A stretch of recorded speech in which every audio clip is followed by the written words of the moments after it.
Hi, I'm Kelly Holmes, the National School Sport Champion. By 2010, the government wants all children to spend 4 hours or more each week doing high quality physical education and sport. And schools have a big part to play in achieving that. It will take quite a bit of doing, but it is feasible.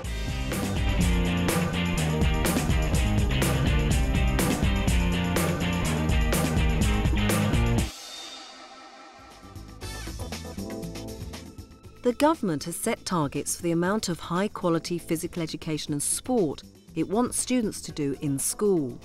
By 2008, the target is for 85% of students to be doing at least 2 hours a week, with an ambition of 4 hours by 2010. It's anticipated that roughly half of the provision should be within the curriculum, and the remainder in out-of-school, club or community activities. Well, I think our reaction to the 2+2 agenda was that we felt we were doing quite a good job as it was, but we needed to check it out and to check that we were given a good quality curriculum delivery and also an out-of-school hours learning package that complemented it and extended it. As one of the early schools to achieve sports college status, Manor School in Mansfield, where Barbara works, has a wealth of experience to draw on. The way that we actually plan our curriculum is obviously we need to meet the needs of the national curriculum, but then we also need to meet the needs of our students.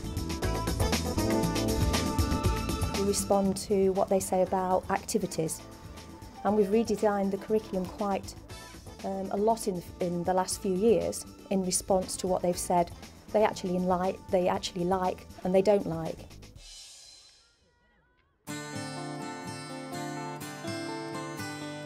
Getting things right begins with the Year 7 curriculum. On average, across the year, each Year 7 student gets 3.5 hours per week of PE, including health-related exercise. Here, the students develop a better understanding of their capabilities as they learn to gauge their strength, stamina and suppleness. Brilliant, well done. When we start, we go over the cones, then do 2 bounce overs, then sprint through the ladders. Our health-related course started 3 years ago due to the school reorganisation of the day, where we found out we had an extra hour within school. It's a 36-week programme. Okay, the first 5 weeks involves the students analysing their fitness. Okay, to see how strong they are, how quick they are, how agile they are. Then they go through a 6 block of 5 weeks of different kind of activities, and we chose the activities based on, okay, what could we provide these students as activities that they could follow once they've left school age, in terms of have they got access to a club in the local vicinity, that if they do it at school, that will filter on that quite nicely to the club outside of school. So we looked at martial arts, we looked at golf, we looked at yoga. And bring both hands in prayer. Here we go, ready? And go! The reason that martial arts is done in this is that some children are not team players. No, not everyone is. The idea is that children need to be doing some sort of exercise. So if we can offer them something that might just catch their imagination, out of the say 20 or 30 children that I take, we'll have a split. Half it's just not for them. I'm not there to bully them into doing it. This is an idea that they can come in and have a go. And the other half will really have a go. I know that some of the children that have been with me and done the system that have then progressed into other clubs are now in competition. They move into, several have moved into World Championships, not become world champions, but have competed at world championship level. Okay, right, maps. Can you all orientate your maps for me? Meeting the government's target is not just about timetabling a diverse range of activities. They must be of high quality too. One of the things that we take into consideration quite highly is that student feedback, because they'll tell you whether or not it's high quality. They'll soon tell you whether or not they're enjoying it and they're getting the outcomes from it that they feel they should get. but also we have a really rigorous quality assurance system in school. So we do a lot of lesson observations and peer observations, so teachers watching other teachers, and that's not just within the PE faculty, that's across faculties, which I think is really quite powerful stuff. Not all students are immediately keen on spending between 2 and 4 hours per week engaged in physical education and sport. Right leg nice and straight. So Barbara and her team have had to work hard dealing with inclusion issues. We found that girls' participation was quite low, so we needed to do something about that. And we also realised from research that the girls' self-confidence and self-esteem was very low as well. And we needed to try and incorporate into the curriculum and into the enrichment programme something that would help address those issues in relation to girls. They didn't like the cold, so we addressed that by changing the kit so that the girls can wear much warmer clothing. They wear tracksuits and sweatshirts, so they feel more comfortable taking part. A lot of it was about body image as well, and they felt very uncomfortable going outside and being outside and view in a small amount of clothing. And they also didn't like some of the activities, more of the traditional activities.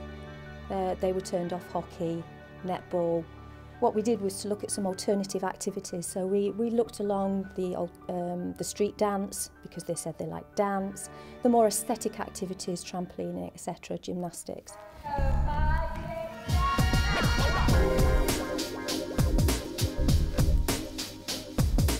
The results have been very positive.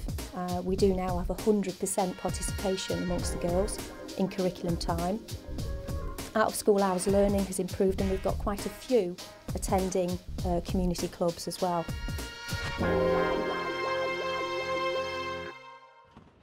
One group of girls was particularly hard to reach. They have been targeted through a lunchtime activity club. Monday Madness! The Monday Madness group is targeted pupils, mainly those with low self-esteem, perhaps those that haven't enjoyed PE before, that we invite to a club and they get to meet other people in similar situations. We teach them about respect, or they teach each other about respect, teach each other about how to get along in terms of health, healthy eating. We look at participation of sport, which sports they want to take part in. They are in charge of the club completely, so they've got a great sense of sharing ideas and making sure that everybody gets enjoyment from the club. Gymnastics, badminton, trampolining, volleyball, healthy eating, basketball. The main aim is to fun and enjoyment, but with a hidden purpose to join the group together and unite them as a team. They are a group of girls that perhaps wouldn't have chosen to be each other's friends if they hadn't gone to the group. They're in different year groups, so it acts as almost like a buddying system. So you have pupils in year 7 bonding with year 11, and that's a great comfort to those coming into the school, that they've now got someone to hang around with at break time and lunchtime if they haven't found their group of friends of their own. Now they're a little bit more confident. There might be a couple of them in the same PE groups, which they feel automatically, actually I've got a friend, not only do I do PE out of school, but now I can actually do it in the PE lesson as well. We've addressed any issues in relation to girls, and they're pretty comfortable with what they're doing. What we're starting to talk about now is a Boys in Sport project. If you're talking about kids getting involved in physical activity, the hardest group to crack are, without doubt, the year 9s and 10s. Once they get beyond year 10, they can see the value of physical activity. But from year 9 to year 10, they're the hardest because they're much more self-conscious. One of the challenges we have is to provide them with activities where they will succeed. Boys have the opportunity to join an after-school rugby club.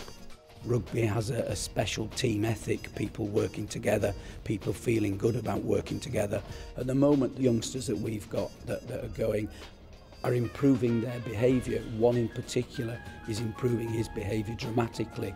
But the real spin-off is those youngsters are now part of the school rugby team, whereas they weren't before. They've got an interest in what's going on here. Right, come on then, carry on. Spread out. Key Stage 4, they all get 2 hours core PE, and within that we build in a number of opportunities for the students by empowering them basically. So it's not just a case of them receiving material and directions from the teacher, but they are empowered to actually take control of their learning and other students' learning as well. And that means that a lot of out-of-hours clubs and activities are led by the older students themselves, like this racquetball session. When it's out of the line, only one player gets it or it'll be dangerous, okay?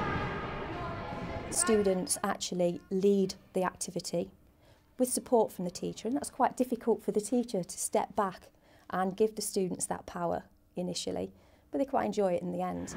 Dribble, that's right, dribble. It works really well because students are engaged by having different roles in PE. It's not just about being a performer. The government's 2-hour, 4-hour challenge is targeted at every student, including those with special needs. They too have their own club. I did a course that involved a variety of sports, and one of them was bocce, which for me was like the new football. It was just fantastic. And we introduced a lunchtime club. I think we started with 3 kids, and now we're up to 8, 9 children, students, and they come along Tuesday lunchtimes.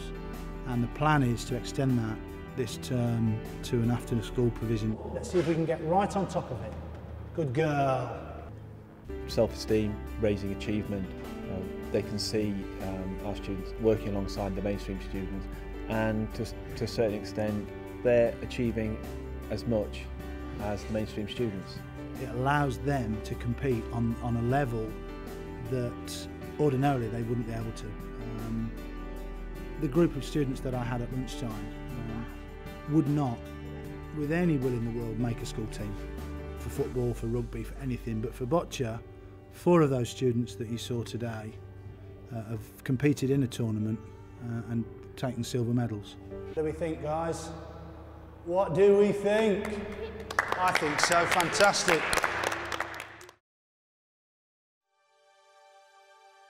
Manor School is meeting the government's 2-hour, 4-hour challenge by providing a broad range of core activities consistent with the high-quality demands of the national curriculum, but at the same time responsive to the aspirations and desires of its students.